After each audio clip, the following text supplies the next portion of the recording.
السلام علیکم ناظرین، آج ہم آپ کے ساتھ ایک بہت ہی افسوسناک خبر شیئر کر رہے ہیں۔ خبر یہ ہے کہ محمد فیضان رضا نام کا ایک طالب علم لاپتہ ہو گیا ہے اور ابھی تک ان کے بارے میں کوئی پکی اطلاع نہیں مل سکی۔ بتایا جا رہا ہے کہ محمد فیضان رضا دارالعلوم امجدیہ گھوسی میں تعلیم حاصل کرتے تھے۔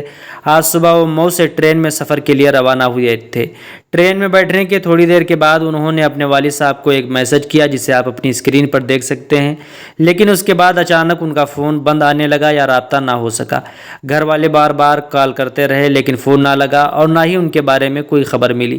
اس وقت خاندان والے بہت پریشان ہیں اور ہر جگہ تلاش جاری ہے۔ ہم تمام بھائیوں سے گزارش کرتے ہیں کہ جو لوگ ٹرین روڈ کے آس پاس رہتے ہیں یا سفر کرتے ہیں وہ اس معاملے پر خاص دھیان دیں۔ اگر کہیں بھی فیضان رضا نظر آ جائیں یا ان کے بارے میں کوئی بھی معلومات ملے تو فوراً ان کے گھر والوں کو یا قریبی پولیس اسٹیشن کو اطلاع دیں۔